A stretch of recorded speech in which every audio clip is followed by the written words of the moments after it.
Hey everybody! Welcome to session 3 of The Joy of Coding here at Portland State University. Um, it's really hot outside, so hope everybody is staying cool. Thanks for those of you who joined us here in the classroom. Air conditioning seems to be working, so thanks for paying your tuition so we can afford air conditioning.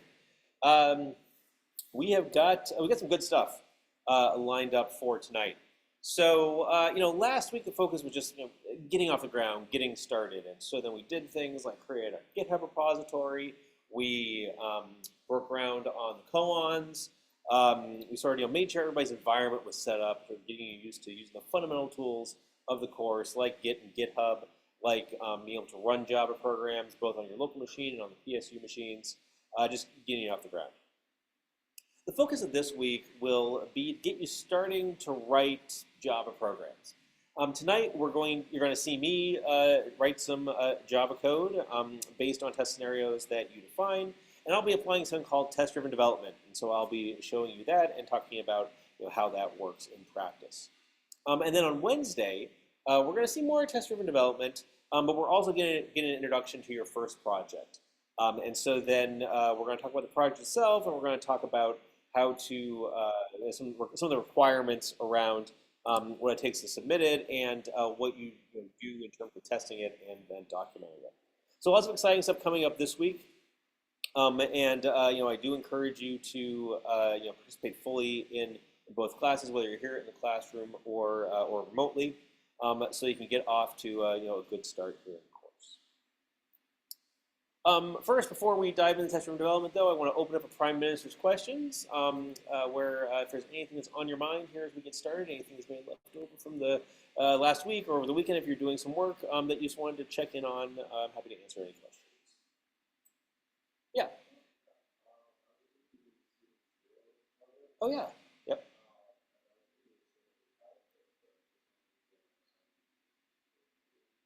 Oh, okay.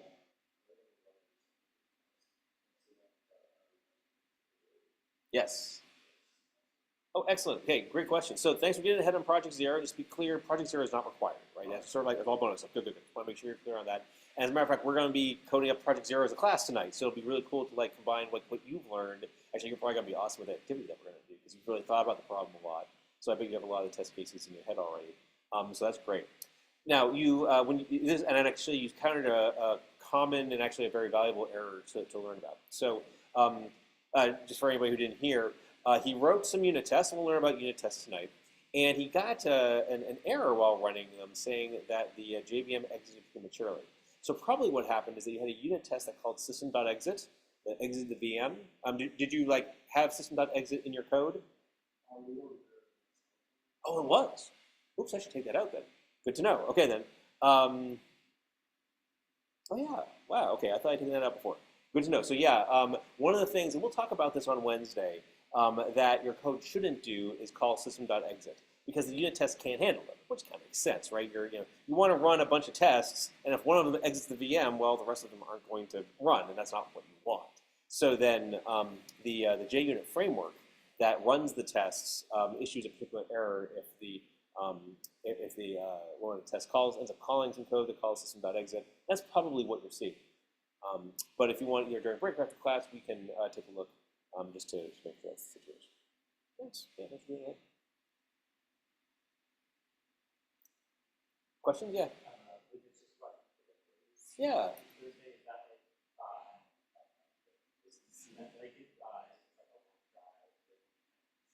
Yeah, I think there's only one attempt allowed on the quiz. Hey, if you mess something up, or like I've had students where it's like, oh, I started it and I thought I submitted it and then it timed out.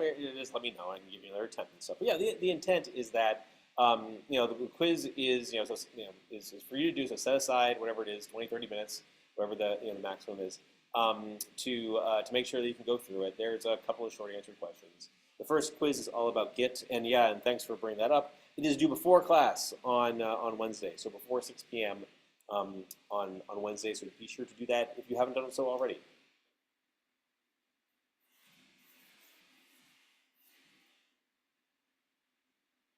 I'm watching the chat for questions.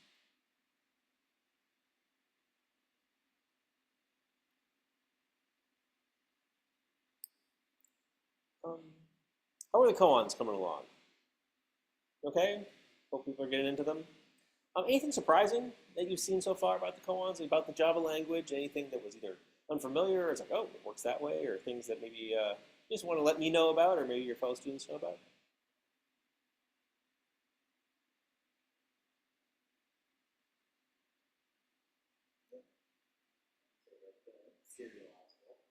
Oh, serializable is, yeah.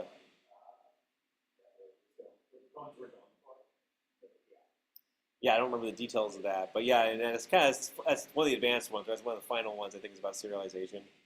Yeah, it's a pretty advanced concept. Basically, what serialization allows you to do is like take any object inside the JVM and turn it into a byte stream and have it go someplace. Like, and then you can reconstitute it from those bytes, which is a really convenient way to either write out an object, any object to disk or over a network, things like that. And so then it's I don't know, it's one of the more advanced, but yet it's pretty elegant places.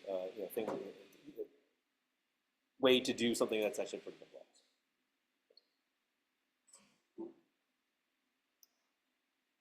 As I said in my post this morning, at this point, I kind of hope that you're, or I recommend that you be about halfway done with the koans tonight, and then about two-thirds done by Wednesday, because we will be getting, we'll be signing Project One, and if you look at the, actually, we didn't, well, we'll talk about that, I guess, next time. But students have said, the Project One takes a while to get started, to understand everything. So, I recommend that you get started on it so that, you can, finish off your koans in parallel with breaking ground on Project One, just so you can start thinking about it. And then note that the project assignments start coming in kind of fast and furious. Like every Monday, we'll assign a project, and then it's due, kind of, 2 weeks in 2 days after it's assigned. So, one of the challenges of the course is that it's an 8-week course. It's actually the 10-week condensed down to, or the 11-week condensed down to 8 weeks in the summer. And you have multiple projects that are assigned concurrently. This is one of the meta lessons of the course. It's how to manage all of the work here. Lots of people have gotten it done, but they said, yeah, they got behind, or it was kind of tough to then go back and have to maybe fix something in a previous project while you're working on the next project. Yep. That's why it's an upper division and a graduate level course, because this is one of the things that I hope you get some experience with, which is just managing the load of the course, all these projects. Awesome.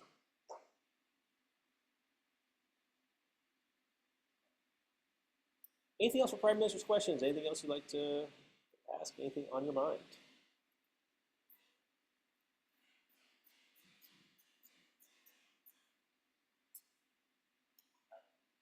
Okay, then. Let's start talking about how to test code. So, to give us an introduction to writing tests, we're going to go through an activity tonight where we will brainstorm some scenarios and start implementing testing scenarios for the student project, for Project Zero. And I posted this link in the in the Slack. Also put it here in the meeting chat. Let's see here, document for tonight. It's right here. And so this is going to be, well, there's going to be some group portions to it. You'll have an opportunity to work with other people here in the class, and then you'll that'll help give me an idea of where we want to go with the code implementation. So I want to talk by talking about how to describe how software should behave. We write software to solve a problem that's meaningful to someone else or to ourselves. But most of the time, what we do is solve problems that people have. This is a good thing, right? I mean, we can criticize parts of technology that maybe haven't improved society, but by and large, I'd like to think that the things that we've done, the things that have lasted, and the things that and most of the things we've done matter. Think about how so many things are easy and possible now because of software. So for instance, hey, when I started teaching this class, there wasn't a Zoom, there wasn't, video conferencing was something that only rich companies had and super low quality and had to be in certain rooms and all that kind of stuff. And look how much more accessible it is, right? So it allows us to, meet over long distances, gives people lots of flexibility. Yeah, software overall, that's a good thing. And it's important to understand sort of who you're building a solution for and what their problem is, but also to be able to agree with that person or those people on expectations for the software. And then this all plays into validating those expectations. That's what test-driven development is all about, is having a set of automated tests that validate the expectations that you and the user have of your software. So we're going to explore all of that tonight in the context of this of the Student Zero class. And I'll give a little introduction into this behavior scenarios thing. Then we'll look at Project Zero, and then we'll do some group work. But I don't want to get ahead of myself here. So there's a very nice little terse format that I like to use to capture the behavior of software that takes the form given, when, then. Basically, you write a sentence that describes what your software should do in a certain scenario, under certain situations. The first clause in the sentence is what's called the given clause. So this sets the initial context of the scenario. It's sort of like, you think of it as like the setup. It's like, okay, yeah, what conditions are in place when I'm going to do something? And this is where you can specify, it's like, okay, well, hey, I've navigated this page in my UI, or oh, I've initialized this data in the database, or I performed these operations, right? You know what, go visit the website. Those kinds of things, that's the given. So that's the scenario, that's the conditions of the scenario, that's the initial conditions of the scenario. The second clause is called when. This is the operation that's performed. This is the thing that the user does to interact, or if you're writing a test against code itself, this is like the method is invoked, or this is the operation that we perform. So this is the behavior, so either some event, some action, some operation, that then triggers a scenario. This is the thing that you're testing. This is the operation that you're performing. So you have given is the initial context, the when is the behavior, then there's the then. And so the then is the expected outcome. So listen, hey, under some conditions, when I perform some operation, I expect to have this thing happen. I expect to see some behavior, I expect some value to be calculated, right? And so it's the, hey, given that I've navigated to the login page for my website, when I enter invalid credentials, then I expect an error message in red, saying, hey, invalid credentials to be displayed. And there's there's a very nice simplicity to all of this.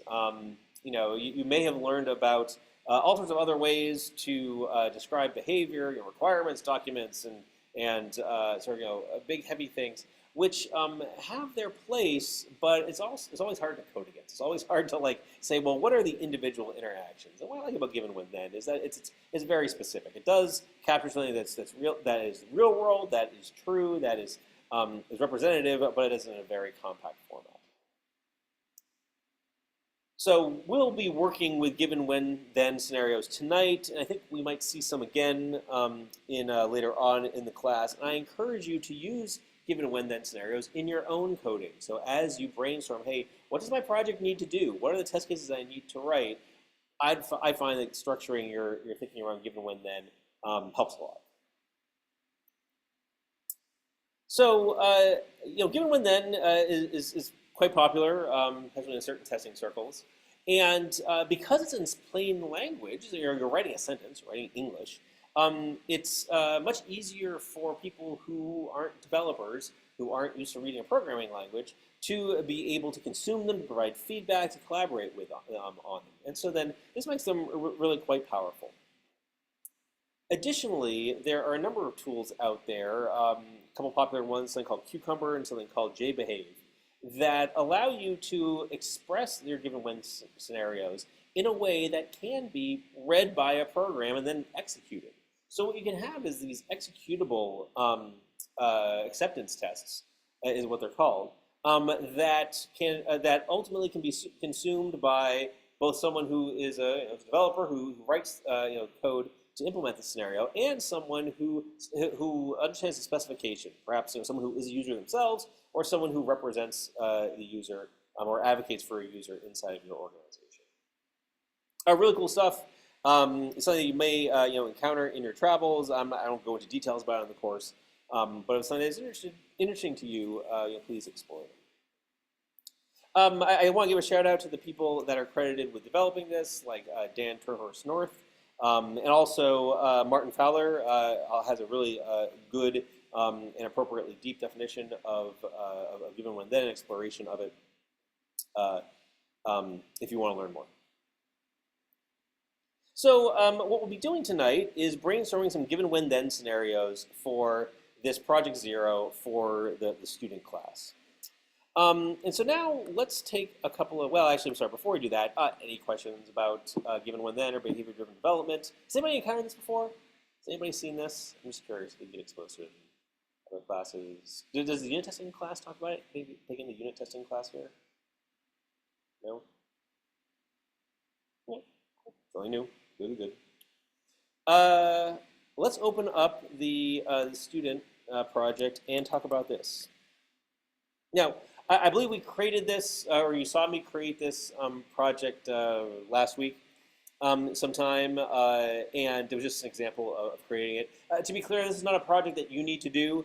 Like I said, it does give you a way of validating that, yes, you can run Maven in your environment, but this is not work that you're required to do. It's but it does give us a place to start doing the kinds of things that you would do in your that you will be doing in your projects. So when we ran the create student program and it generated the code, it created a new Maven submodule inside the student directory. So here we see it here. And if you navigate to the source directory in the main source, we'll talk about like what tests and IT are all about. There's a class called student. So this is in the PDF. I think I'll just walk it through here. What's that? Boy. This is here in IntelliJ. I think it'll be a little easier to look at, and I hope that's readable for everybody here in the classroom. Is that okay? A little bit readable. Is it too small, or is the contrast washed out? A little bit too small. Okay, I will see here. I think I remember how to make it bigger. Was it this? Nope. Was it this? No. Was it this? Oh, come on. How do I enlarge the text? Large text. Oh, come on. One. Give him Copilot. IntelliJ. How do I make the text in the other larger so that my students can see the classroom? I see it on the classroom's projector.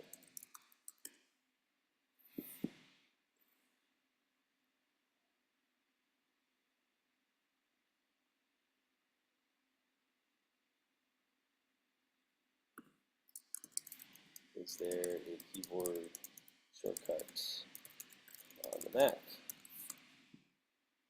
Because there was one last week, right? It was something about, oops.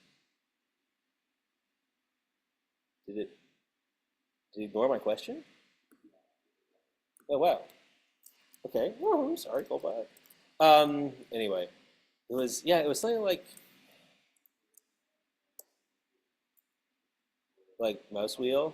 Oh yeah, it's way out of control now. Yeah, there's no nuance there. See, like it just goes from too big to too small. I just want to increment it. Wait, can I just do this? Open settings. Can I say active editor?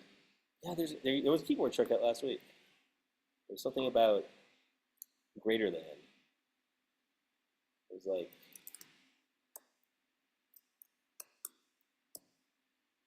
okay, never mind that. Okay, fine. My mouse wheel on macOS, so if I just be very gentle, maybe that's better.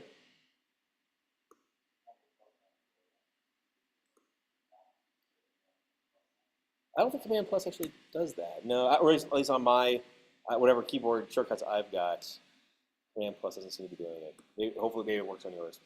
And keyboard shortcuts, I thought I was using the standard ones these days, but maybe not. Okay, good. Is that a little better? Excellent. Awesome. Awesome. Thanks for speaking up. Okay, so what you get out of the box is the skeleton of the student class. So student extends human. Now human is one of my classes. So if we look at where human is imported from, it's from one of my packages, the edu pdxcs joy lang package. And if you watch I think it's the object-oriented programming lecture, you'll see how human is part of a class hierarchy. Actually, we can just zoom, we can navigate to the declaration of this by saying go to declaration or usages, and oh no, I need to make this one bigger too. That way you can see this one. In IntelliJ, you can navigate to the source code of the classes easily. As you can see, there's this whole hierarchy where human extends mammal, which extends animal ultimately. And I guess we kind of do need to see this because, yeah, animal here. And so animal is an abstract class that extends object, doesn't have a named superclass. And all animals have a name, they say something, and there's a toString method that says, hey, the name of this animal says whatever this animal says. So there's a class hierarchy, and at the bottom of this class hierarchy is your student. Now, student has some behavior and information about itself that's unique to it. And that's what distinguishes it from just any other human. And that distinguishing information is populated via its constructor. This is a very common pattern where there's properties of an object that are passed in the constructor. Usually, these are probably all the required properties of a certain object. And this is the constructor right here. I have this thing called JavaDoc, which we'll talk more about on Wednesday, that describes what the parameters of the constructor. So the student constructor takes a name, so every student has a name. A student is also enrolled in 0 or more classes. Every student has a GPA represented as a double in Java and a string that represents the student's gender. And the student's gender may be male, female, or other, all case insensitive. And so what I'm going to do is I'm going to walk through the skeletal student class, sort of give an idea of what the student does and what information it holds. So every instance of students say this class is too much work. The way it represents this behavior is that it overrides the says method. The reason you know it overrides, because first of all, it has this annotation that says overrides. And then also in IntelliJ, you can navigate to the class that it overrides by clicking on this O arrow right there. That goes back to the student it does. Great. Now, out of the box, the says method isn't implemented. Instead, it throws an unsupported operation exception saying it's not implemented yet. Well, that's part of our job to implement that. The student method also overrides the toString method. I should probably have an override annotation there. I'll just add one now. And it too, it isn't implemented, and we'll see in the assignment that there's a particular format of the toString method. And actually, the format of the toString method is one of the primary things to be implemented in this assignment is the toString behavior of the student, because the toString will contain information derived from the name, the classes, the GPA, and the gender. And finally, there's a main method on this class, which will take in information from the command line, do some processing, I guess ultimately create a student object from from the information on the command line, and prints out the toString value of that student that's created. So here's what we're doing, right? I hope you see this kind of simple, a little assignment. But what we're going to do is we're going to explore this behavior more in the context of test-driven development to understand, well, how should this code behave under a number of different scenarios. So that's the code. Let's go back to the assignment. I think basically the same information is there. Oh, look, yeah, this needs to be updated because it's no longer call system.exit. That's where it was. So it wasn't in the code, but it was in the assignment. Could you IM me and let me know that? I'm going to forget that. Thank you. Yep. Yeah. Okay. Now, oh yeah, I want to note here that hey, if someone doesn't want to get started with this project, they run create student like we did the other night. But you know what I think I will do is I'll just run Maven verify for everybody. Actually, let me go find. Oh, I didn't prepare this. Here's my. Let's see, I don't need this anymore. Here's my command line. I'm here in the checkout of my summer 2025 repository. I'm going to go in the student directory right here. It's got a Maven W to run Maven and a pom.xml, so I'm just going to say Maven W. I'm going to clean just to start over again. I'm going to run the verify phase of Maven. And what this does is it does like the end-to-end build. First of all, it cleans up all the artifacts that it created before, so things like .class files that are compiled from .java files, .jar files that contain all the class files. And then it's going to run the entire build process, starting with compiling the main source code, like the student class, and then it'll compile and run the unit tests, it'll compile and run the integration tests. We'll talk all about that later. And then it will make sure all that passes. That's the verify part of the Maven verify. And if it does, it'll be successful, right? And so what this does is it lets us know that, yes, all of our code can be built, all the tests can be run, and all the tests will pass. This is good. We'll be doing this a number of times just to make sure that as we develop our student application, that things behave as we expect. Cool. So all that works. This class also creates something called an executable jar. So the Maven project also creates something called an executable jar file. And a jar file is just it's like a tar file with a bunch of Java stuff in it, like classes that can be run. And when you do the following, you say Java, when you run the Java virtual machine with a -jar option and point it at the jar file is created in the target directory called student 1.0.0.jar, what this will do is it'll run the main method of the of the program.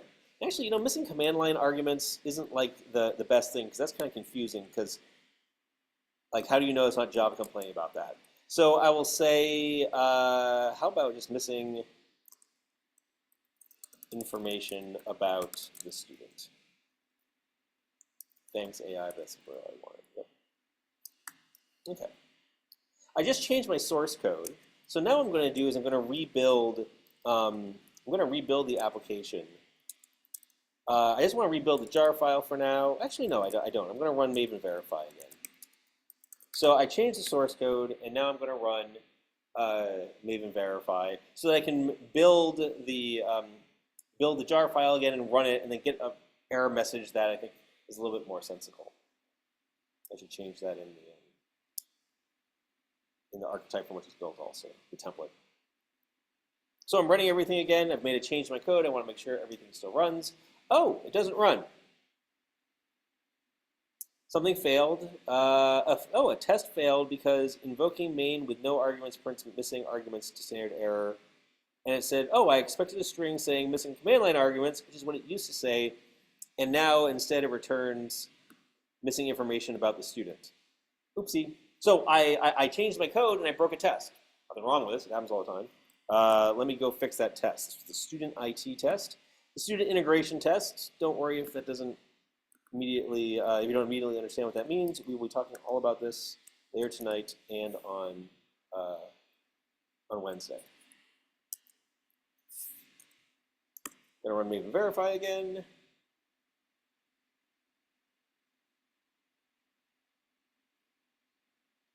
So we're building our project from the command line, running our tests from the command line, and we're just to because ultimately, for the first couple of projects, this is how your code will be exercised from the command line. So it's important. While we've been talking lots about unit tests and running them through IntelliJ, all that good stuff. Yes, you'll need that, but you'll also need stuff running from the command line. So now when I run the java-jar command again, great. I see missing information about the student. Okay, makes a little bit more sense now. Okay, that was a little bit of diversion, but that was also kind of a preview of what we're going to be doing here later on in class tonight. You know what? I'm just going to check this code in because I made that change. I'm going to say make the error message is to improve The error message issued when no command line arguments are present. So commit and push it to GitHub, commit and push anyway, commit to GitHub. There we go. Okay. Code. So this is what we'll do with the project. We've already created it. We run commands like Maven verify to do the end-to-end build from the command line, and then we can run the program by saying java-jar. This stuff is important to know because you'll be doing exactly the same thing in your project one. So pay attention. You'll see this again on Wednesday. Now, yeah, again, this isn't true anymore. But where we're going ultimately with this assignment is the following. So when the program is presented with command line arguments like the following. So Dave, mail 3.64, algorithms, operating systems in Java. It should print out the following. It should say Dave has a GPA of 3.64 and is taking 3 classes, algorithms, operating systems in Java. He says this class is too much work. So ultimately, that's what we want to do with this program. Right now, all it does is print, hey, nothing on the command line. So we want to ultimately get to a program that will do this. And what we're going to explore tonight is, okay, how do we describe like all the scenarios, all the various inputs, both to, yes, the command line, but also to the student constructor itself. Oops, sorry. One student constructor itself. All the various inputs here to determine, hey, what happens, when you send it this value? What happens when you send it that value? How does the object behave when it's initialized there? What conditions are valid? What conditions are invalid? We'll be exploring all of that tonight.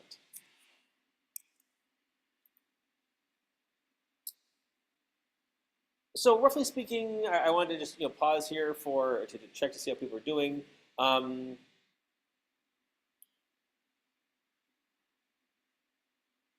What here doesn't make sense? I'm trying not to say any questions because that's like a terrible world.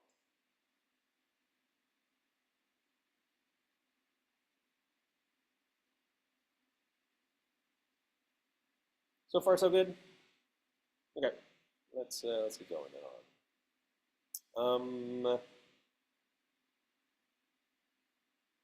This caveat you'll see in all the assignments that the program should exit gracefully, so a nice error message under all reasonable error conditions. So we'll talk more about this on Wednesday, but something I just want to give you a heads up on is that one of the pieces of feedback that I've gotten on Project 1 especially from students in the past is like, oh, you grade this a little different than the projects that we've seen in other classes. And so then there's more information in the Project 1 assignment that we'll talk to next time. But apparently, compared to other programming classes, the way I assess your work is that I send it inputs, and if it doesn't match the outputs I expect, then you lose a little bit of credit. And so then really the challenge, especially for the first assignment, because we'll see on Wednesday, it's pretty straightforward. The challenge is to figure out, hey, what are all of the reasonable errors, really, because the straight line path is pretty easy. It's the understanding the edges and understanding, hey, what happens if I have this piece of data malformed, or what happens if this piece of data is missing, to make sure that all the error, that all reasonable or many reasonable error conditions are detected and are responded to appropriately.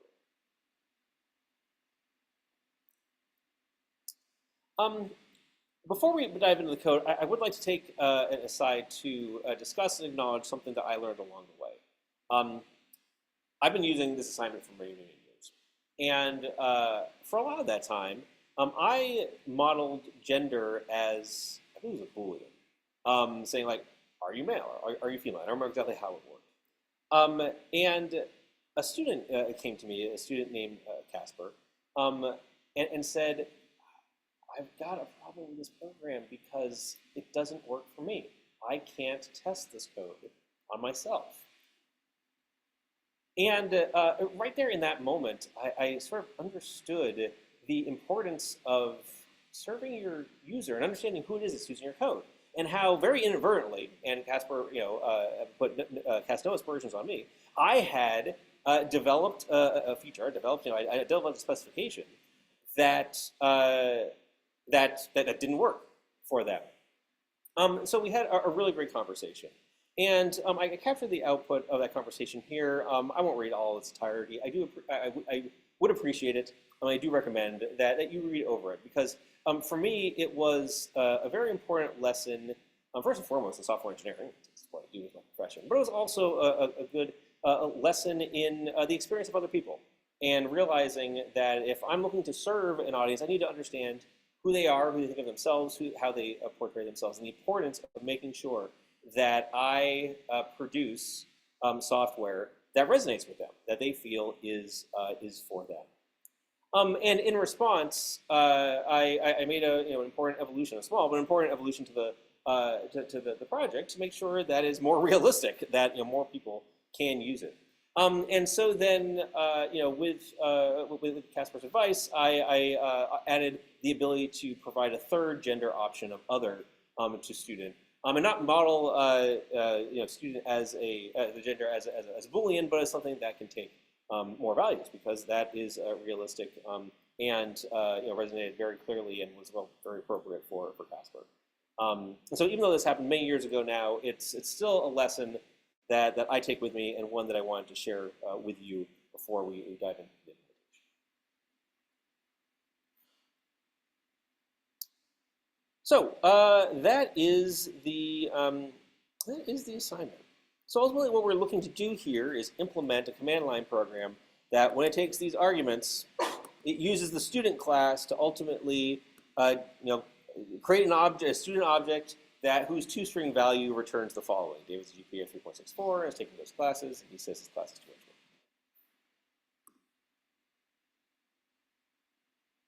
work. Okay. Those are the requirements of the assignment. Any questions or anything that seems a little fuzzy about that you want to discuss?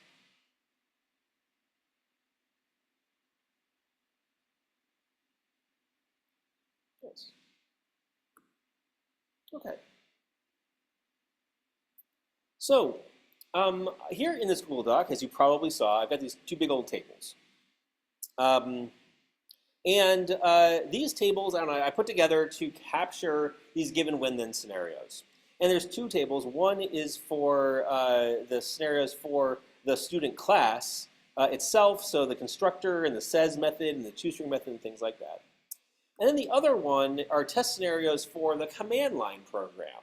So when you give the command line program these arguments, here's what you should expect to be sent, written to standard output and to standard error. And what I like to do is go into small groups. So maybe this side of the classroom, that side of the classroom, and then let's see here, how many people are on? We got 7 people participating remotely. So then I'll open up 2 breakout rooms, and you can decide if you want to use one or both. I'll let people who are remote decide that on their own. And then we'll brainstorm scenarios here for both the student class and the student and the main program and the command line program. And just to be clear for the and then people who are in either odd number breakout rooms or let's see here, we'll do left and right. So if you're on the left, my left of the room, you'll do the student class. You'll do the first one. If you're on the my right here in the classroom, you'll do the command line program. And for each of these, so if you're doing the student class, say, hey, listen, when I attempt to create a student, or when I create a student instance that has this name and these classes and this GPA and this gender, and then you sort of provide the values here. Then describe, hey, when you perform some operation on that object, then you get this result. And so, for instance, hey, any valid value for the parameters to a student, when you invoke its says method, well, it always returns the same thing. This class is too much work, right? That matches the specification. Similarly, if you provide those values that were there in the assignment, the Dave and 3.64 and all that kind of stuff, when you invoke the toString method of that object, then the result of that toString will be that Dave has GPA, blah, blah, blah, and does all of that. So the goal here is to think about all the possible inputs to the student constructor and what behaviors you should expect. based on the assignment. Now, the assignment is not prescriptive. If I want to be completely prescriptive, I just put all of the scenarios for you. That's not really the point of this. And so then there might be some decisions you have to make. Talk amongst yourselves. Ask me if you want. But talk amongst yourself to figure out, this is how I think it should behave. And we'll go back and review them later, because what we're going to do then is take these scenarios and implement them as unit tests. Similarly, if you are focused in on the test scenarios for the command line program, you say, hey, here are the arguments that are provided on the command line, and here's what I should expect to be written to standard output, right? Just like the assignment says, print out the value of the toString. But here's also an opportunity for you to specify how other command lines will behave. When there's something missing, or maybe something's the wrong format, et cetera, et cetera. Again, this is an opportunity. The goal of this exercise is to work with others to derive the behavior, the expectations for this assignment, and we'll capture some stuff. These ones we're going to implement likely next time using this thing called integration tests. So I want to capture the scenarios tonight, but we'll revisit them on Wednesday. So all good stuff here. Before we break out into small groups, any questions about how we're going to accomplish this? No? Okay. Fun, fun, fun. Okay, so I'm going to pause the recording and get people into breakout rooms. Okay.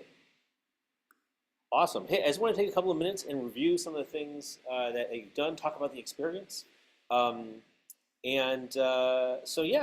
I was thumbing through the scenarios that you all called out.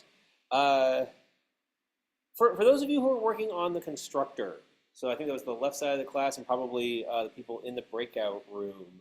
Tell me about your experience. What was it like? How did you walk me through sort of what was going through your head as you were coming up with these scenarios? Because there was a lot of them. I'm pretty impressed with all the ones that you all got called out. Of course, you had 10 people working on them. But what are some of your thoughts? Yeah.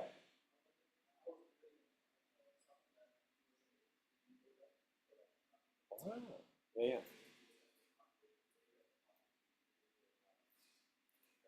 Yep.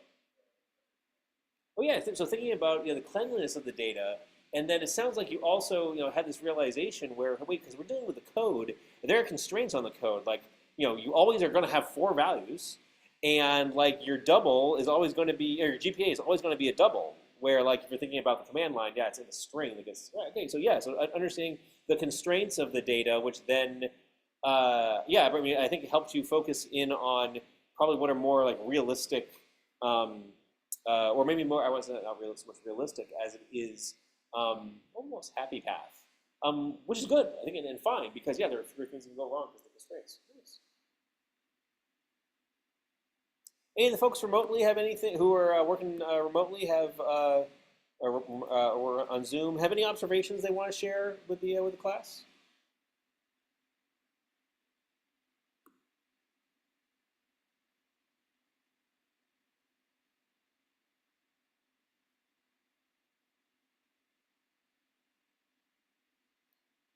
Do appreciate that some of you have pointed out that, oops, that, yeah, no, we don't need to you don't need to create the code yourself. You don't need to do all that, do that stuff. I'm gonna make sure to emphasize that the next time I teach. Actually, I made a whole list of things, including what Nicholas. Sorry, is it Nick or Nicholas? What do you prefer? Okay. Uh, but I'll do Nicholas and I'll do Nick. I'll go back and forth. What he had suggested before about calling out the sort of exit needs to be removed, stuff like that. Good, good, good. Okay. For the folks that were working on the command line arguments, what are some of the things that you took into account, or what are some of the things that occurred to you while you were working on these test scenarios?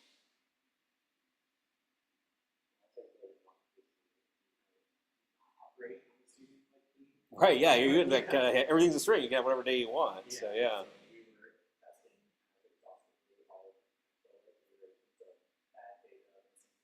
Yeah.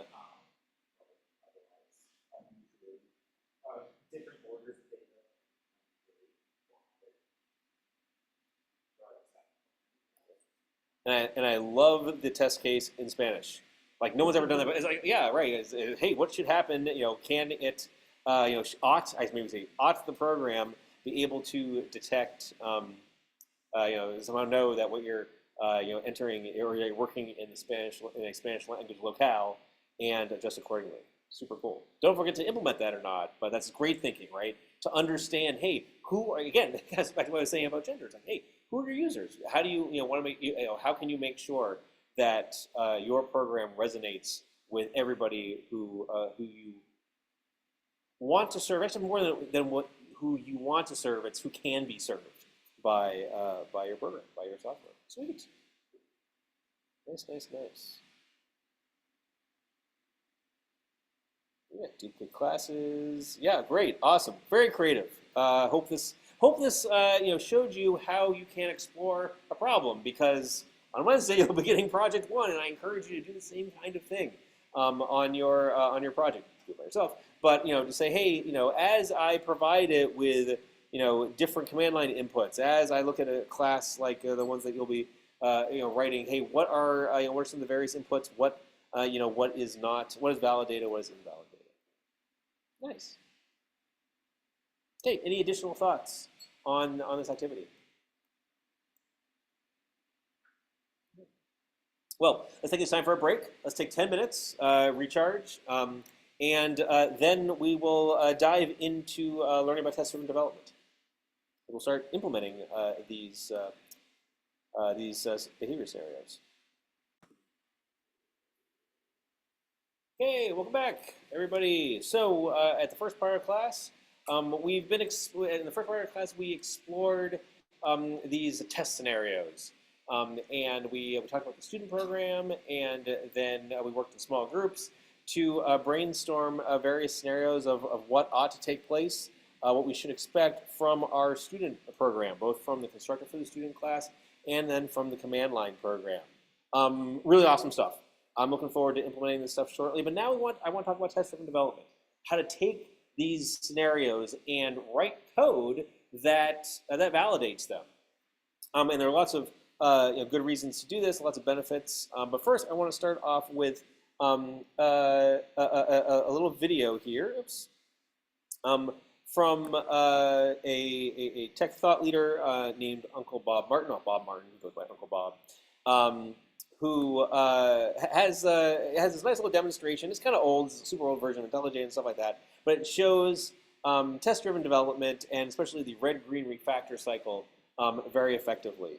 So I'm going to play this video back. The audio here should start shortly, and if you're remote and cannot hear it, please come off mute and let me know. Oh, it's time for the red-green refactor cycle, and I am in the red phase. I must write a failing unit test. All right, what test must I write that will force me to write public class game? Well, I'm going to write can create game. Game G equals new game. Oh, heavens. Thank you, IDE. Helpful IDE. That's enough of that. Heavens to Murgatroyd, that doesn't compile. Well, I must make it compile. So now, I'm going to create the class game. Yes, in the current package, there it is, the class game. And if I go back to my test, oh, look, the test passes. It's time for me to go to the green phase. I am now green. And in the green phase, it's time for me to refactor. Is there anything I can refactor here? No. Nothing to refactor. Very good. Then I am done with this test. I am passing. Lovely. Back to the red phase. The next test, well, I know I want to write that roll method. All right.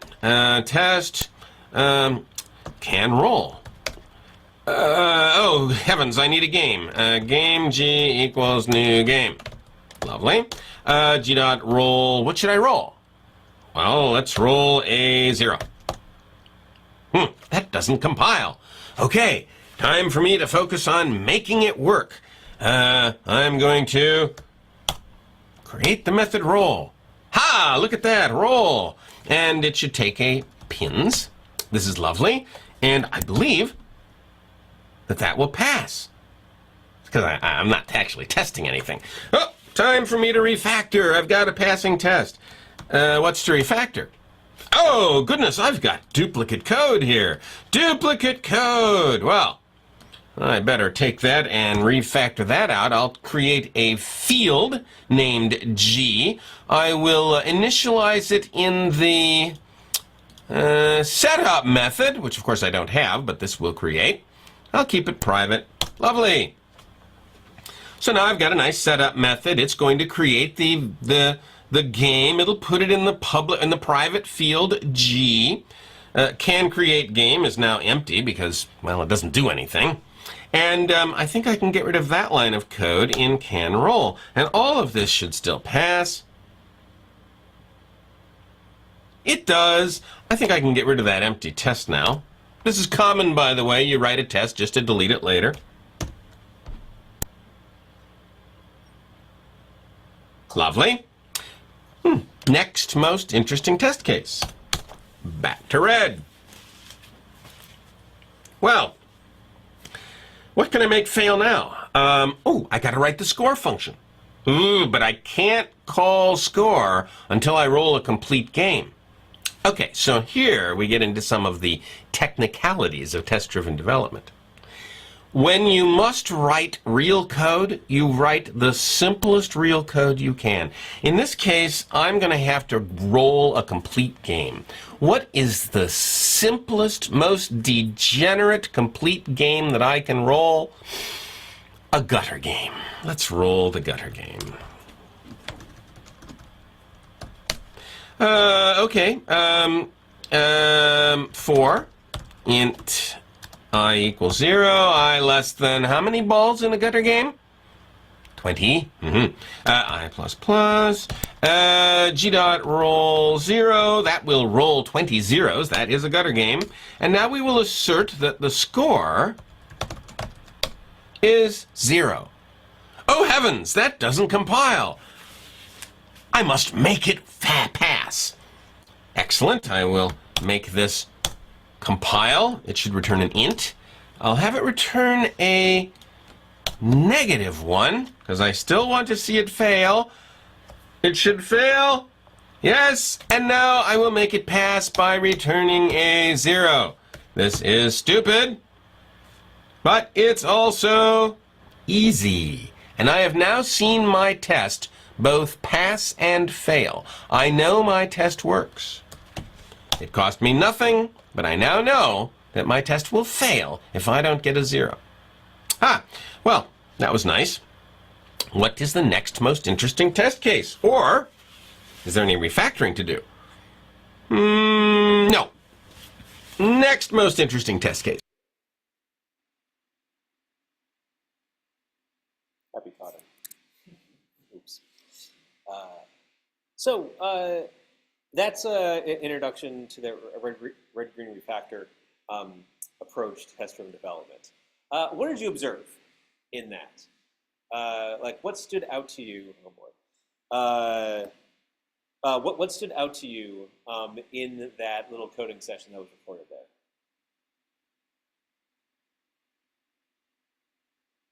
Yeah.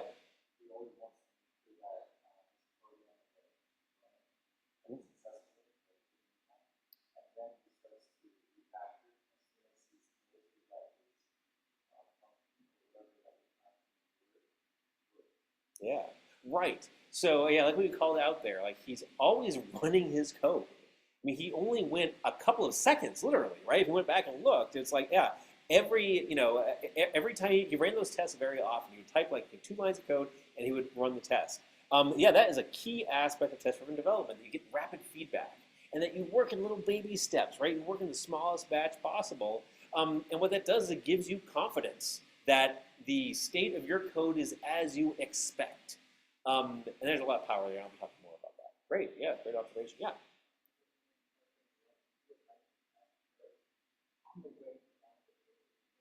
Yeah.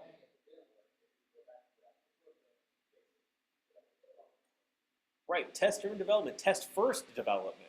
Right, and so that's what he did. Before he wrote the implementation in the game class, he would write the test for it. And yeah, I think this is one of the most powerful things about TDD is that you take this approach where you're like, well, here's what I expect to have happen, and you codify that. You write it so you can validate it. And as you probably also picked up, like in that last round, he wanted to see the code fail first. He wanted to see the test fail first, and then make it pass. And actually, that's I think it's a subtle but very important lesson, and one that I had to learn the hard way because I wrote a test that I never saw fail, and it turns out the test was wrong. It didn't test what I thought it did, and because I never saw it fail, I didn't realize the code hadn't worked, and so it's like, oh yeah, it passed before. Oh, I wrote the code. Oh, it still passes. Great. Well, it turns out the code that I had written, the code that was supposedly under test, wasn't actually executed, and so the test was pretty useless. And so yeah, that's when I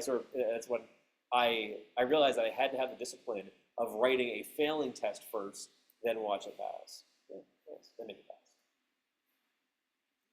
Other observations?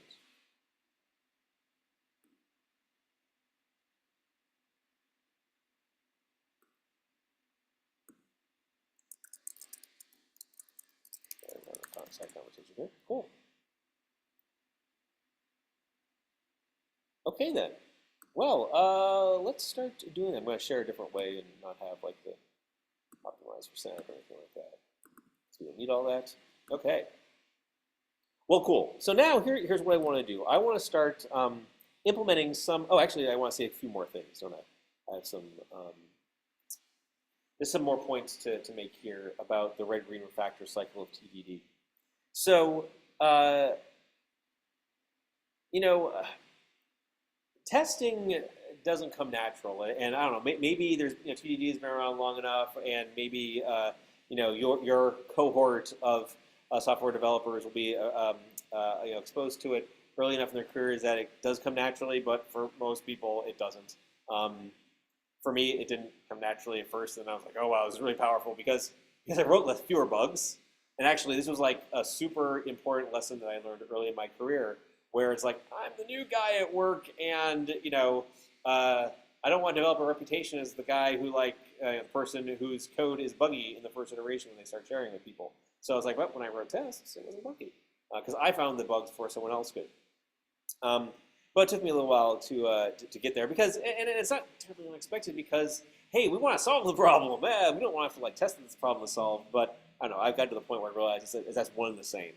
Because again, you want to be able to demonstrate that it works correctly, and as you change your code, that it stays working as expected.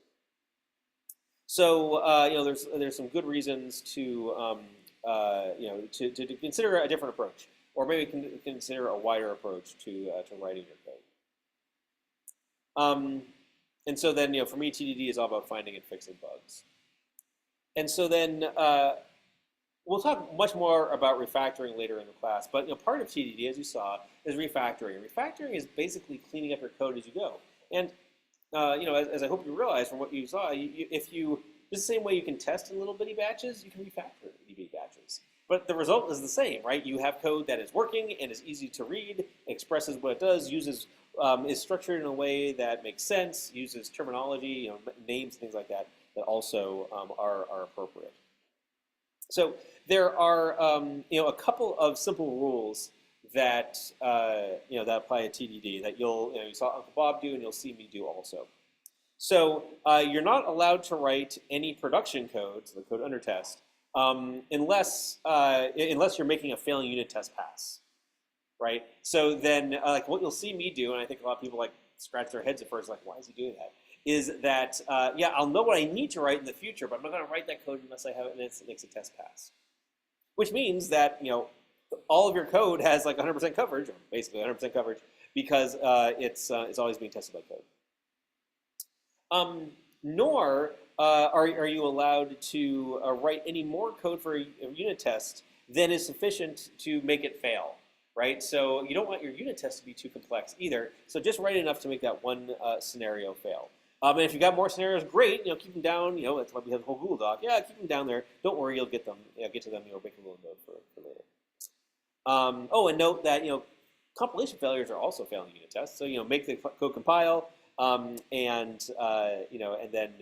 make the test pass.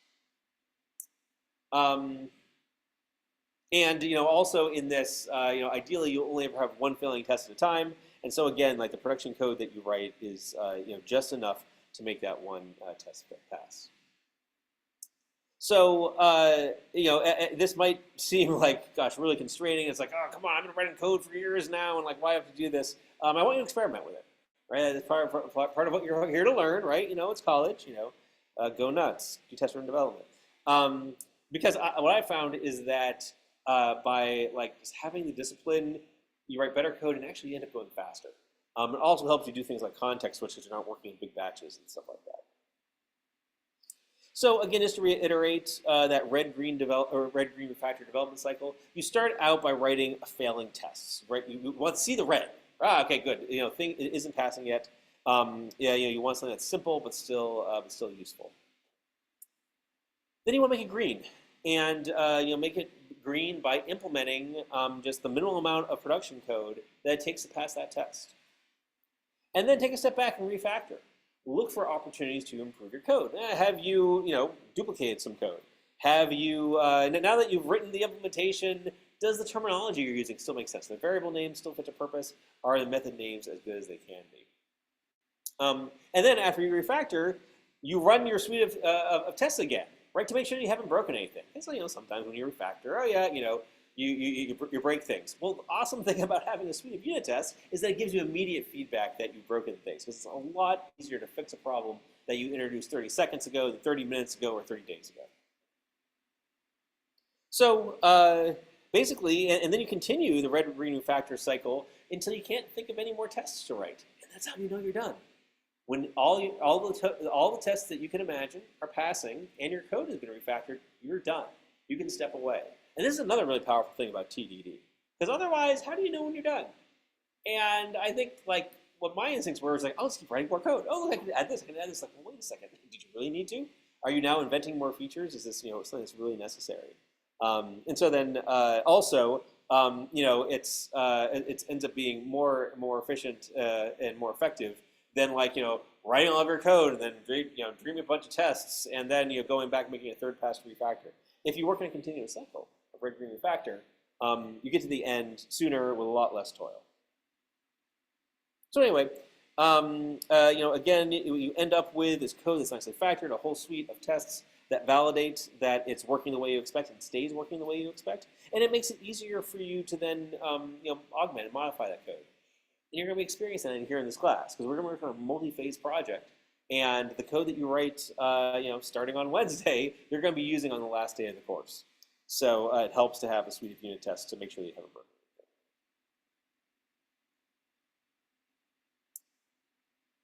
So before we dive into coding, though, any questions, thoughts, ideas, observations that you want to share about red-green refactor and what we've been talking about for the last couple of minutes?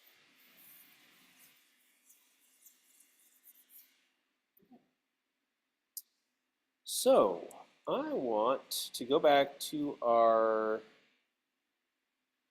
test scenarios for the student class. We're going to focus on unit tests and write some unit tests. So I'm going to go back to IntelliJ. Actually, let's go back to IntelliJ, and I want to show you the test. So here's the student class. But the student class, student class is its own file, and student is over here in the source directory. Well, there's a test directory that contains basically a parallel directory hierarchy that leads down to student test. So student test is the unit test for the student class. And it uses a couple of APIs that you didn't see here, but hopefully that you learned about in the JUnit lecture. If you haven't consumed that yet, please do so. It's pretty fundamental to what we're going to be doing in the course. So here I have a class called student test, that tests the student class. And there is one test in it. And you know it's a test because it has this @test annotation there. And the name of the method is student named Pat is named Pat. And so what it does is the following. It has some test data called Pat, and it creates a new student object that passes in that name, and here are the classes, and here's the GPA, and here is the gender. And we use this assert that. Now, assert that comes from the Hamcrest API. And what it does is gives what I like to think is a more fluent way of expressing an assertion.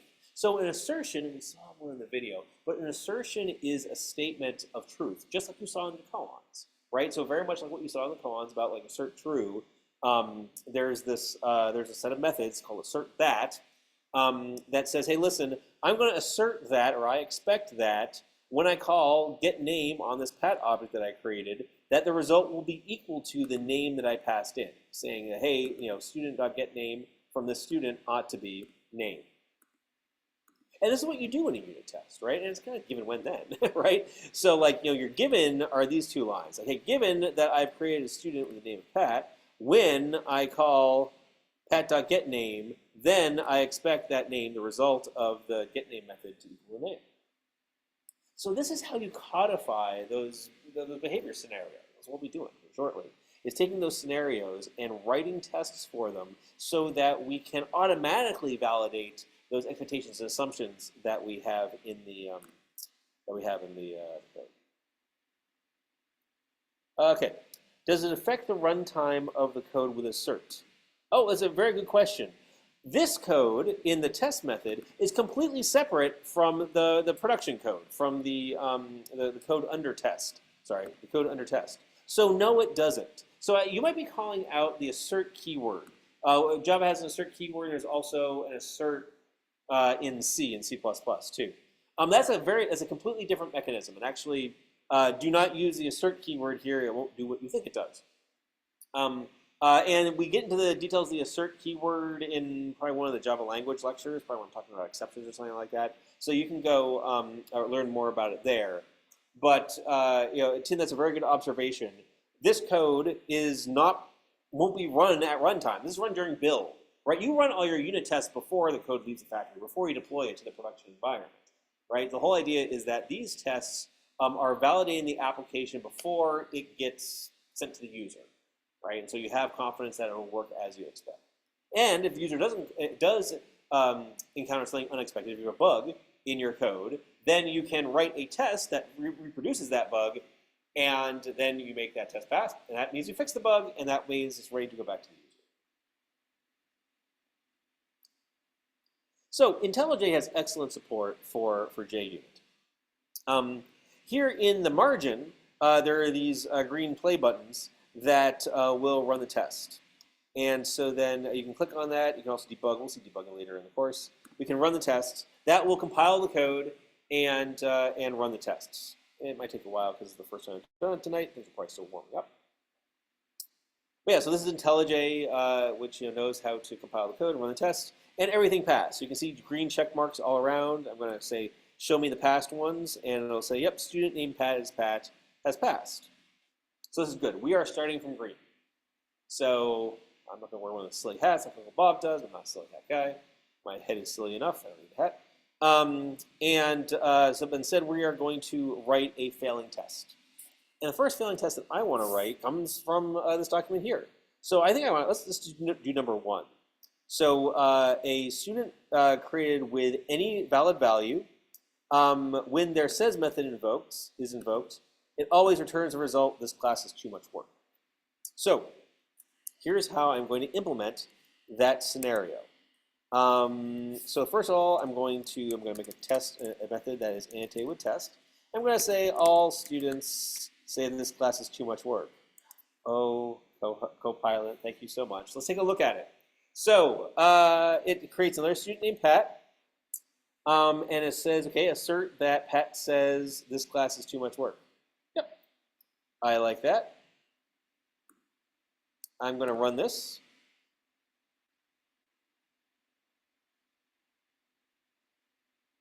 And it fails. Good, that's exactly what I want to see, right? We're in the red phase, and we see that it fails.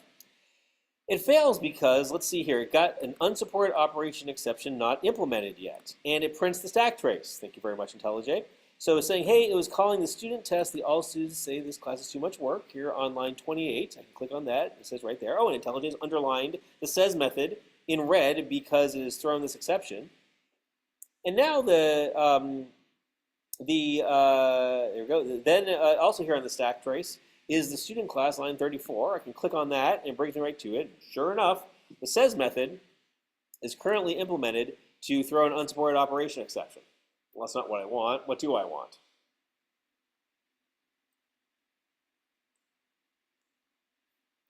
So how do I make this test green?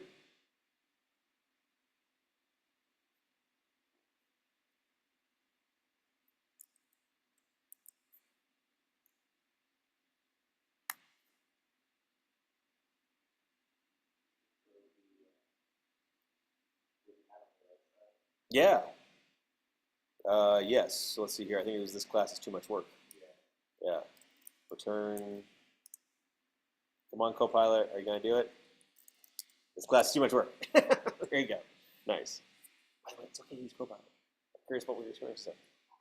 Might make it very easy. I don't know. Find out. Okay, so now so yeah, I think this is right. I'll run my test again, and I can do that here down below, or I could go back to the code, but I think it's be faster. Hey, and it passed. Sweet. Red, green. Okay, let's see. Is there an opportunity to refactor?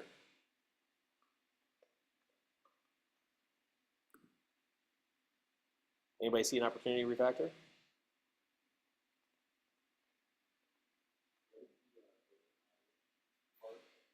Oh, yeah, that's a good question. So then let's see here. It's a command P that will show parameter info. That it pops up the signature for the method. That is the gender.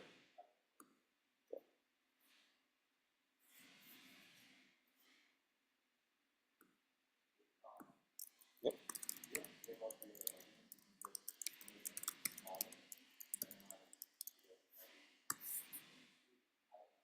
Oh, yeah, memory consumption probably isn't an issue at this point. But what do you mean by minimize and make them smaller? Can you say more?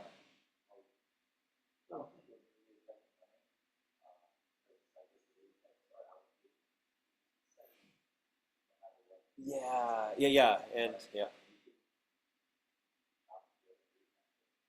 yeah. I was boy, my Copilot. Hello, are you there? Are you there? It's me, David. Okay. I wonder if Copilot is just busted or something. I might need to restart. Well, okay, so no Copilot right now. Uh, Interesting. Yeah, it looks like I broke it. Okay. Probably need to get started. I think there is. Because I see some, I mean, this is like duplicate code right here. I'm creating a new student, and the only thing that I'm passing in differently is the that, right? So I think this can be refactored. So let's see here. What I want to do, I'm going to show you the intelligent way of doing this instead of just trying to do it from scratch. But the whole idea is I want to say, hey, listen, this right here, instead of, I want to take this code and I want to put it into a method that does it. And that way I can call the method down here. And the way you do that is you go to the refactoring menu and you say introduce method. Now we have a whole class dedicated to refactoring later on in the course, so don't worry if this is like making our eyes cross. But we're going to extract a method for the highlighted code. And I'm going to call that create student named. It basically returns a student and that. And look what IntelliJ does. It says, hey, I noticed that this other code later on in your class can be replaced with a call to that method also. Awesome. So I'm going to say, yes, I want to replace that one too. And now I've got, great, I duplicated that code. Or rather, I removed that duplicate code.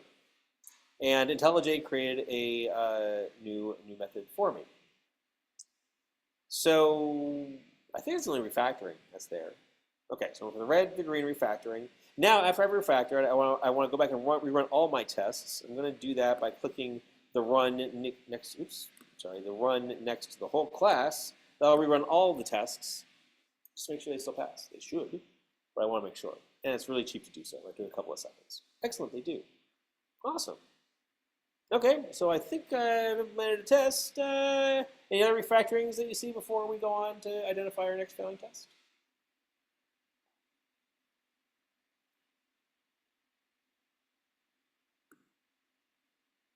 I say no. I'm gonna commit this code. I commit early and often. As soon as I get stuff working, it just, I don't know, gives me confidence and makes it easier to roll back if I break something. So all students say this class is too much work. I'm gonna say commit push. I'm gonna say commit push anyway. I'm gonna push it up. I start using keyboard shortcuts because it's really slow otherwise. Okay. Now let's go figure out what the next test for us to write is. Oh yeah, so this one's passing. I'm just gonna check it off here. Find the background. It's always here. Oh, maybe not. This background color. Great. I'm just gonna make it a nice shade of green. Woo. That way I know it's done. Okay. I like checking things off. I'm a checklist guy. Okay. So let's take a look at the second one. So here, this is like the ultimate test case, right? So when I provide this input, I want the toString to return like all this information. So let's implement that. Void. I'm just gonna call it Dave student has expected toString. Okay. Wow. Okay. I like it. It's wrong, but you're impressive, Copilot. Okay. Yeah. Actually, I want none of this. So okay, that's all right. Okay. And I don't want to use a var for that one. I'm just going to call it this Dave equals. Okay. You're not being helpful anymore. Okay, so remind me what all this stuff is. Oh, actually, I don't need to because I can just go back to my document. I can copy all this stuff, maybe. Maybe I should just put it all here. Okay. So let's see here, Dave. Are those curly quotes? Really, IntelliJ? You know, fancy quotes are like the bane of my existence. It's like, I'm sure this looks great in a document, but it has no place in code. Okay. And then, oh, okay, that's nice that it figures that out. Okay, IntelliJ, I guess that works. Yeah, I don't like that. Anyway, and then what? GPA is 3.64, and then gender is male. Sweet. And now I want, I'm going to say expected toString. Oops, expected toString equals wrong. Boy. See, I don't know. The thing I was going to kick out of Copilot is that. Oops, that's not the line. Yes. Okay. And so, okay, yeah, I want to escape this double quote and escape this double quote and have it do this. And then I'm going to assert that Dave.toString equal to expected string. Right, so this is ultimately what I want. Boy, this is kind of messy. This code that was generated, it's correct, but I don't know, I really don't like it. So it's hard for me to read this. I'm going to put this into a variable by using another refactoring. I'm going to refactor this for readability right now. I'm going to say introduce variable. I'm going to call it classes. That was nice. And now I can put this all in one line and make it what I think is that's much more readable. Nice. Oh, and 2 spaces after a period because I'm old. Nice. Okay, so I think this test is correct. Actually, you all have another set of eyes on it. Does this look like the right test? Like we have the right input to all of it? I think we do. Okay. So I'm going to run this.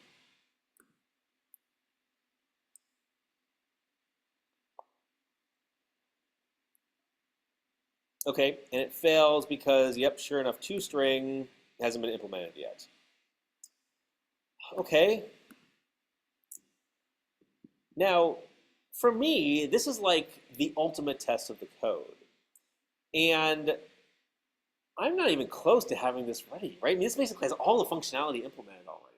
So I'm glad I have this test because it'll give me a bellwether as to like how close I am as I build other things out.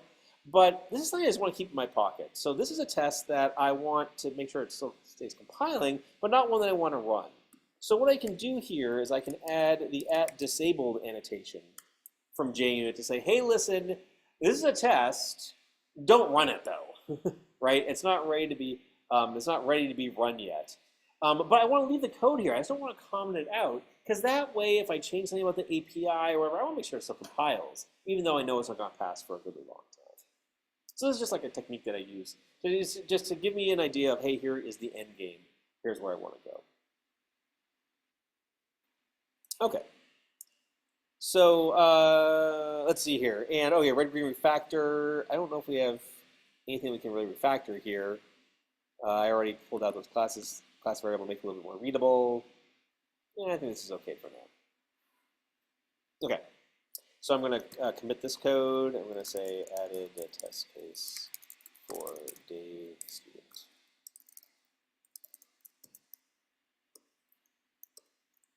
Okay. So this one's been implemented, but it's not passing yet. But I will, actually, maybe I should just make that one yellow. I don't know. Okay, let's see here. Let's take a look at this next one. Okay, student named Sarah, and that's the courses that Sarah is taking. That's Sarah's GPA. Sarah is female. So let's see here. Oh, this is cool. So, like, what is unique about this test case? Like, what should I call this test case? It sort of calls out what it is that it validates.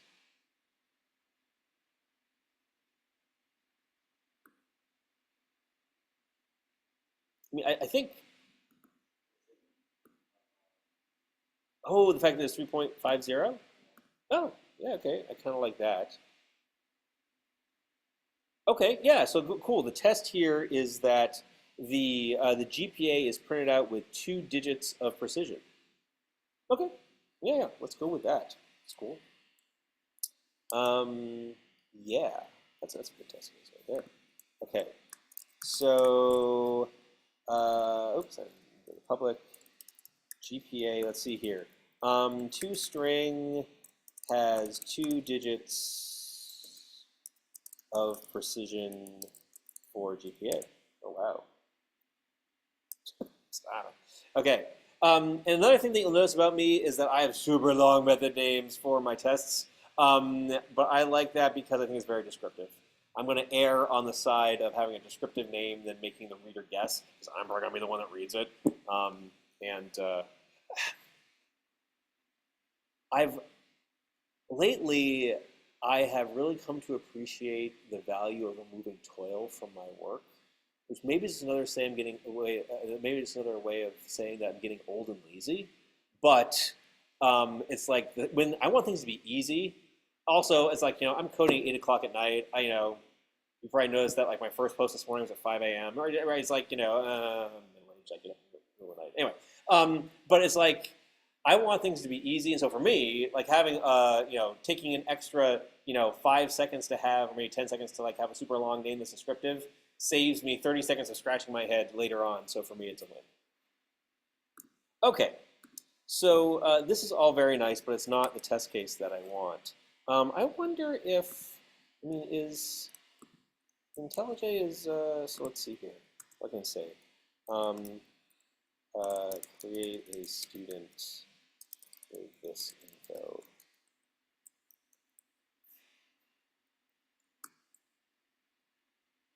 Yes, and, yes, and, yes, and. Oh, I wonder why it doesn't get that. Okay. 3.5, and then, Okay, that's nice. And let's see here. What do we want to assert? I guess what we want to assert that what the ToString contains like has a GPA of 5.0 because right we don't want to assert that the Sarah's in the ToString. We don't want to assert or anything else. We really just want to focus in on this, right? Remember, we're taking these small steps, these baby steps, small batches to get there. So if we just want to focus in on the focus in on the precision of the GPA, we should probably just assert that part. So we want to say assert that Sarah.toString, and then contains string 3.50. Ooh, so smart. Import stack method from Hamcrest. Very, very nice. Okay, cool. And then all this code is just garbage from the AI. Yeah. Excellent. Yeah, what is contain string? Yeah, you just invented that. Yep. So you can read. You'll learn more about this in the JUnit lecture.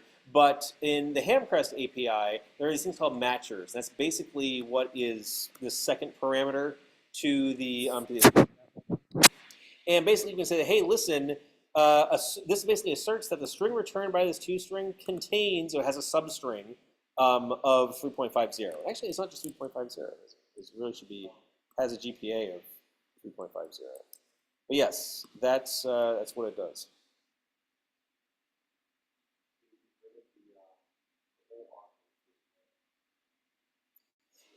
Yes, the toString method returns a string representation of the object. In this case, it'll be the student object. Now, right now, if we go to run this, and as you'll all recall, oh, there's a little thing telling me. You'll recall that it'll throw an exception, which is fine because now we get to make it do something. But notice what we've done here. We have resisted the urge to implement anything about the toString method until we have a failing test. And not just a failing huge test like the Dave test, but like a very targeted one. And this allows us to implement the functionality very gradually. Okay, nice. Well, okay, let's go implement toString. Okay, how do we implement toString?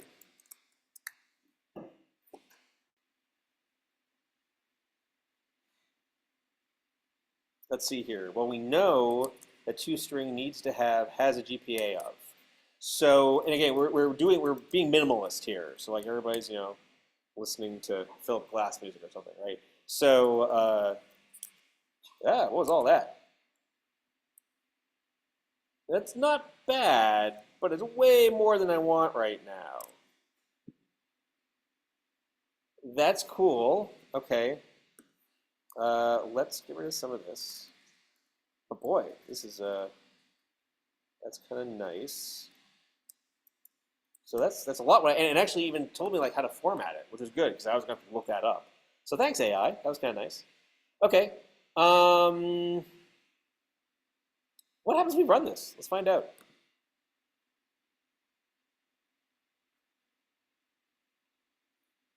Okay, ooh, it failed. Okay, so it failed with something called an assertion error. Now we haven't seen one of these things yet. And it said, I expected a string containing has a GPA of 3.50. Because sure enough, that's what our test has, right? I expected a string containing has a GPA of 3.50. I'm going to put a space before that. But instead it has a GPA of 0.00. Now why was that? Why is this failing? Oops.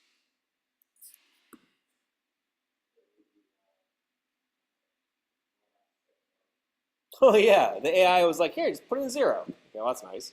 Well, 0 isn't what we want. What do we want there? The GPA of the student, right? How do we get the GPA of the student? Oh, okay, yeah, right. Is there a get GPA method? Nah, there's not actually. Oh, stop.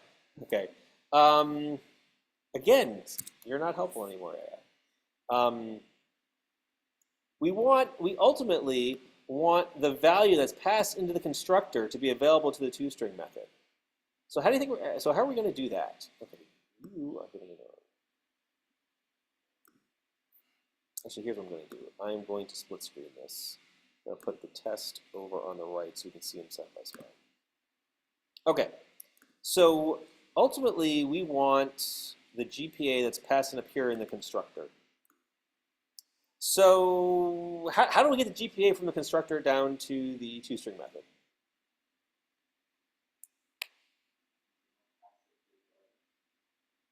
Pass it to which arguments?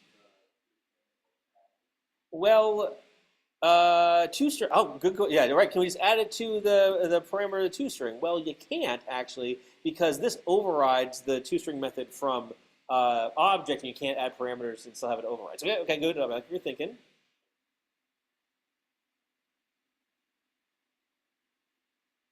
We're going to stick it in a field of the object, right? This is the state that the object has, and one of the pieces of state is the GPA.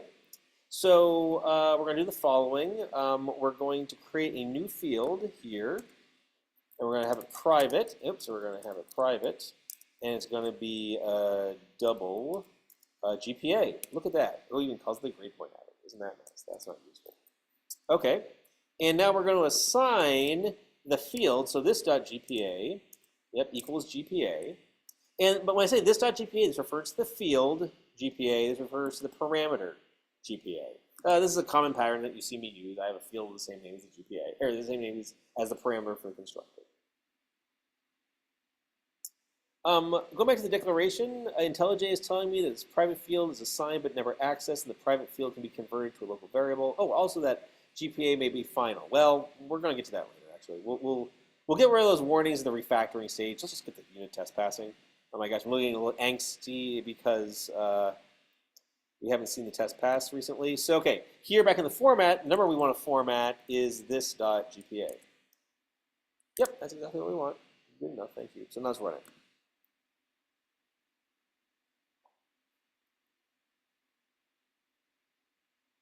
Hey, it passed. Awesome. Okay, so we went from red, now we're green. Now let's refactor this. So I saw a warning up here in this field. Is it still giving me a warning? It is. It's saying that GPA may be final. Sure, I will make it final. And the reason I make it final is that it's only assigned in the constructor and it never changes, right? There's nothing in the code. There's no requirement for the GPA to change. And so therefore, I'm going to make it final. Once it is initialized in the constructor, it's never going to change again. Nice. So yeah, Copilot was pretty helpful. It sort of knew what I was thinking. Nice. Okay. Oh, I'm going to run my code again. I'm going to run. Actually, I should run all of my tests again. That one passed. I'm going to run all the tests just to make sure they still pass. I made some changes. You never know what might not work anymore. Okay. Cool. Okay, so now I'm going to say GPA. Well, I'm going to say toString includes the GPA formatted with 2 digits of precision.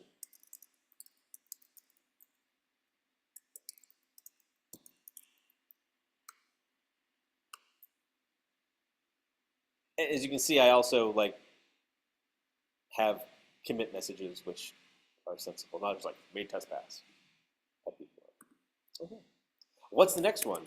Are we even done with this one yet? Because this one actually took up a whole. It made me think of a lot of things. Because this is the first time that we actually have the gender pronoun in there, and I realized that we didn't test that the toString contains this class is too much work. I mean, there's all sorts of things that we could do next.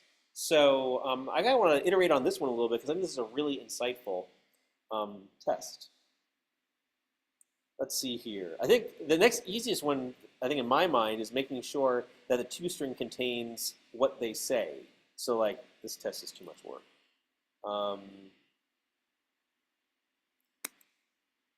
Let's see here. So I'm just going to add that one.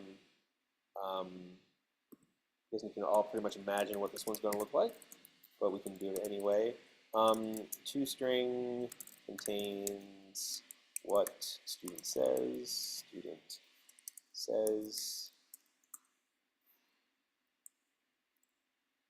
I'm just going to use the pat one here. Okay, so I'm going to say student pat equals create student pat. Great. And assert that pat.toString contains string. This class is too much work. Sure. This class is too much work. Okay. Let's run this test.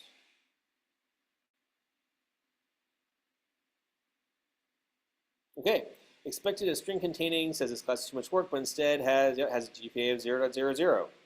Sweet, that's what we expect, right? Because right now, all the toString method has a GPA of 0.00, and it doesn't say this. So let's see here. Um, wow. Okay. And some of this is useful, so I'll take it.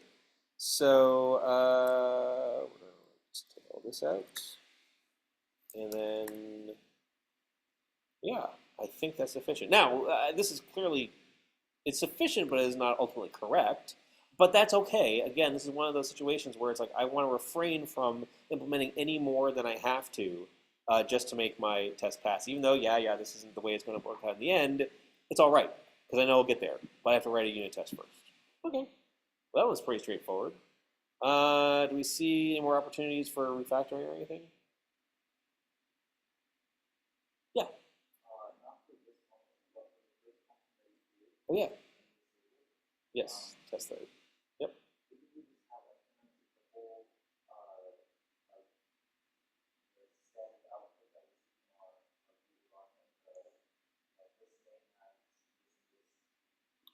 We could have. Yeah.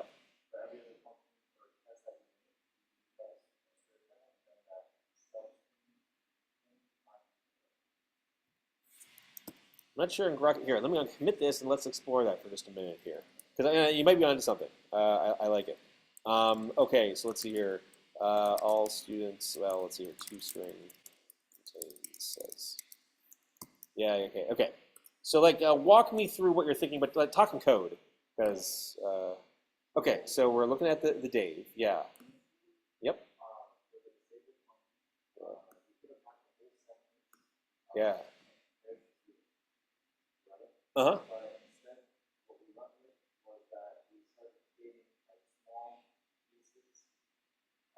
Yeah.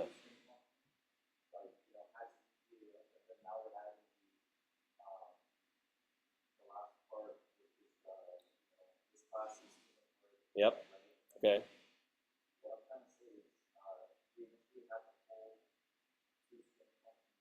In the implementation, basically, but and then have it, yeah. Okay. Yeah, I like where you're going with that. Okay, so okay, I think I understand what you're saying. So I'm going to implement something, and I want you to tell me if it matches what you're thinking. Okay, so I like this. So yeah, so like, what if disabling this test, we basically, and this is, and here's the technical thinking, that we basically have the two-string contain like static canned data, which is sufficient for this test, but then we'll make other tests fail, right? So for instance, we can always say, Dave has a GPA of, well, this is already work, but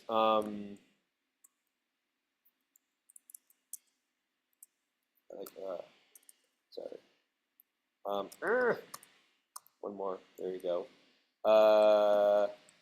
And is taking, so basically all of this, and I think it has to be like all of this is the difference there. So then if I add like this canned data right here, will this make this test pass? Oops. So now if I run this test,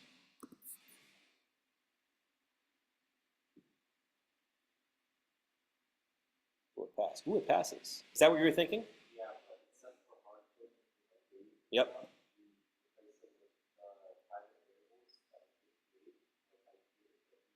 Uh-huh.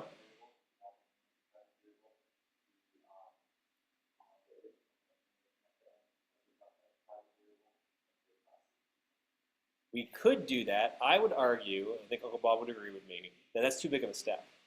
So right, I mean, you're right, and this is one of those discipline things about test-driven development, where it's like I know exactly what to write, but if I don't have a test that validates that one thing, it's hard to know along the way. So no, and actually, so I like this though. But it's like, I mean, so like by hard coding this, we can do some interesting things. So then, okay, yeah. So actually, let me run all of my tests because if all of my tests still run, there's nothing wrong with this.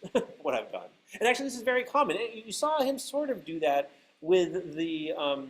Well, I guess he didn't really do that with the when you had the score return -1. That's sort of a similar thing where you're like, you put in some data, some code that you know is wrong because you know you're going to fix it later. Right. Okay, good. So then, yeah, actually, so then I kind of like this. So like hard code toString so that the Dave test passes. Yeah, okay, I like that. And now what we can do, but like now the next, I can write the same test, but it'll be a little different. So it'll be, so now we can have, I think the next easiest test is that toString contains the name. So toString contains student name. Great. Oops. Okay. No, you were right. I'm sorry. I didn't mean it. Student. There you go. Stop. Student Pat. Student name Pat. Assert that. We're just going to reflect this into a name. I just find it easier to read if it's there. All instances, and that will be name. Nice. And actually, I want a space after the name, so I'm going to include that. Space. That's cool. And let me close this so you can read it more easily. Okay. So now I expect that the toString contains the student name. It fails because it expected a string named Pat, but instead it got Dave and the whole thing. And the GPA is what we expected there. So then, okay, let's go make this pass. As you were saying, we would do the same thing that we did with GPA. So let's store the name in. Oh, actually, no, it doesn't. You're right. We don't need to store the name because the constructor takes a name. So there's a getName method that's inherited from animal, as you may have saw. So we just need to replace Dave with getName here. Now let's run it.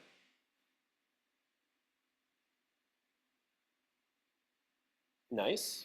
Okay. Let's run all of our other tests to make sure they still work too.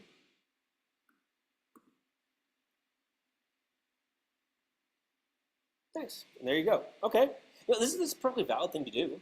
And actually, this way, I kind of like this because this way, the Dave student is just part of the tests, right? Sweet. Okay. So then let's see here.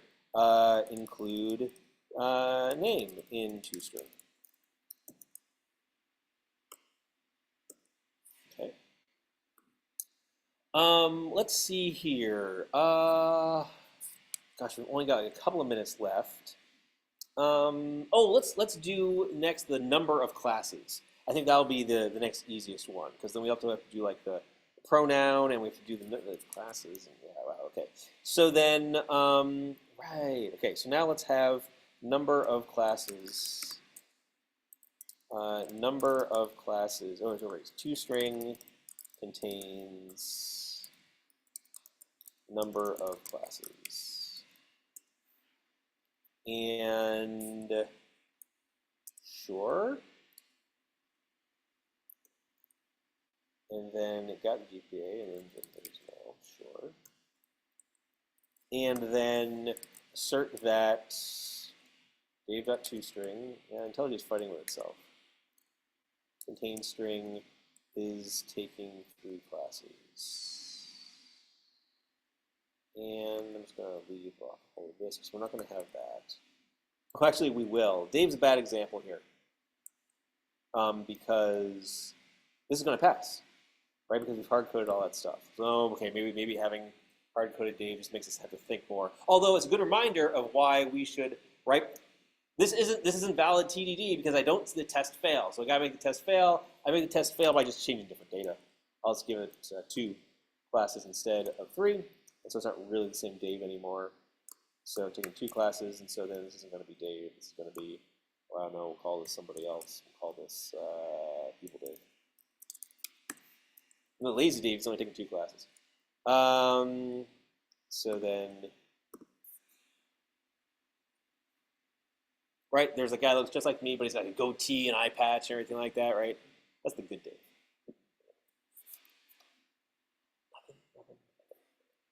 Okay, so then, great. It was expecting it's taking 2 classes, but it's taking 3 classes because all this is hard-coded. Okay, so how do we do this? What are we going to do here? How are we going to implement this? So ultimately, we want to replace this number 3 right here with the number of classes. So actually, here's what I'm going to do. I'm going to just change this. And I'm going to say number of classes. And then I want to create a variable here. So IntelliJ, and it's like Alt or Option return on Mac. I think it's Alt return on Windows. Basically, it says, "Hey, fix this broken thing," and it pops up this menu that says, "Here's various things that you can do to fix this." I want to create a local variable, so I'm going to do that. Oh, I want it to be an int and not a string. The number of classes. Now I can make it pass by hard coding it to the number 2, but that's not really what I want to do. Instead, I want to say it's the number of classes. So then we'll just stick the classes array list into a variable.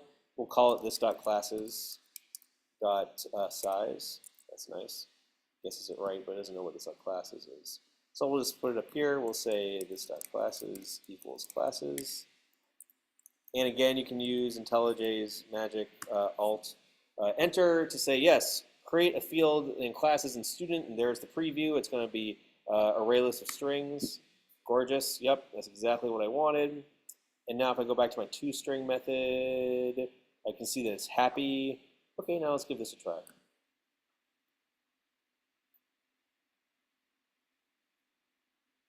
Sweet, it's passing. Okay, and we'll run everything. Nice, it's all passing. Well, cool. Okay. Well, we are at the end of the time, so I've done enough TDD for tonight, but there's a couple of things I just want to highlight here as I commit the code. Oops. Sorry, include number of classes in toString. So, I hope tonight you've gotten a feeling for how to test code. First what we did was brainstormed a whole bunch of scenarios, understanding, hey, with various inputs, what is the behavior that we expect? And that is key to testing. It's understanding what your program ought to be doing. And then we implemented those using JUnit tests. And we followed test-driven development, where you write a very small, like the smallest test that you can think of, unit tests. You see it fail, you make it pass, and then you look for opportunities to make it better. So that's that red, green, refactor cycle. And as you probably as you observe, there's a discipline to this, and that there's some things that so we try and we work out, and some things that don't work out so well. And so then this is, in a nutshell, is TDD. And so next time we'll do some more TDD. We'll focus on the command line, but we'll also see Project 1, and that'll be your first opportunity to develop code. And as we'll talk about, there are requirements for testing that make you that encourage you, that force you to write tests for it. Anyway, hope you have a great couple of days. I look forward to seeing you again on Wednesday. In the meantime, do reach out on Slack. Thanks, everybody.